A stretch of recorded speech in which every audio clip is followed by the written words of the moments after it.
بسم اللہ الرحمن الرحیم۔ فتح کے جوش میں قتیبہ بن مسلم ایک غلطی کر بیٹھے۔ انہوں نے جہاد کے اصولوں سے انحراف کرتے ہوئے سمرقند کو فتح کر لیا تھا۔ اصول یہ تھا کہ حملہ کرنے سے پہلے 3 دن کی مہلت دی جائے۔ دوستو، جب یہ بے اصولی ہوئی تو اس وقت زمام خلافت حضرت عمر بن عبدالعزیز کے ہاتھ میں تھی۔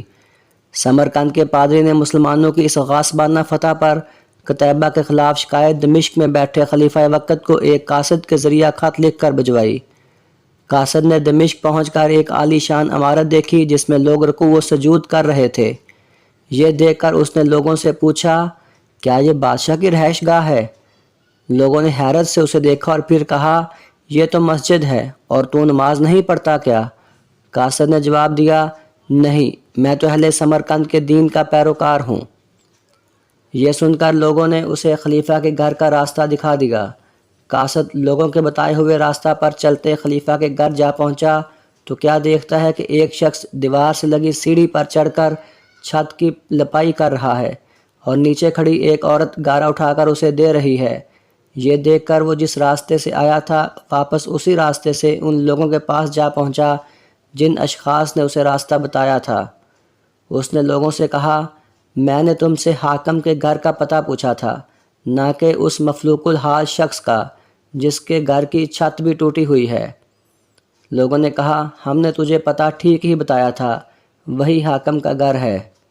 قاصد نے بے دلی سے دوبارہ اسی گھر پر جا کر دستک دی۔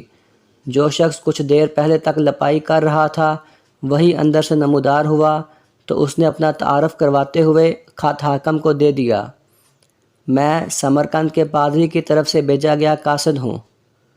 اس شخص نے خط پڑھ کر اسی خط کی پشت پر لکھا، عمر بن عبدالعزیز کی طرف سے سمرقند میں تعینات اپنے عامل کے نام ایک قاضی کا فوری طور پر تقرر کرو جو پادری کی شکایت سنے۔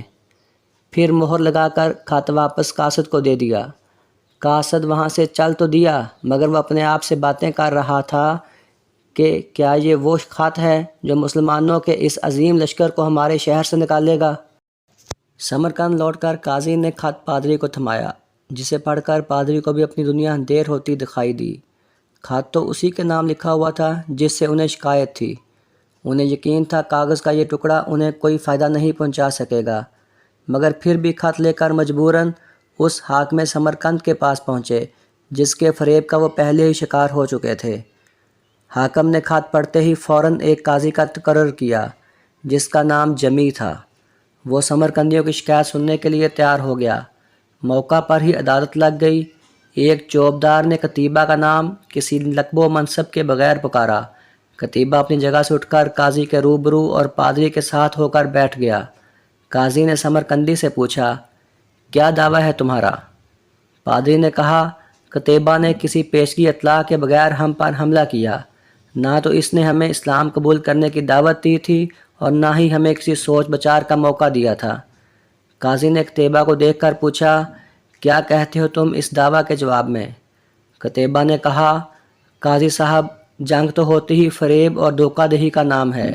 سمرقند ایک عظیم ملک ہے۔ اس کے قرب و جوار کے کم تر ملکوں نے نہ تو ہماری کسی دعوت کو مان کر اسلام قبول کیا تھا اور نہ ہی جزیہ دینے پر تیار ہوئے تھے، بلکہ ہمارے مقابلے میں جنگ کو ترجیح دی تھی۔ سمرقند کی زمینیں تو اور بھی سرسبز و شاداب اور زور آور تھیں۔ ہمیں پورا یقین تھا کہ یہ لوگ بھی لڑنے کو ترجیح دیں گے۔ ہم نے موقع سے فائدہ اٹھایا اور سمرقند پر قبضہ کر لیا۔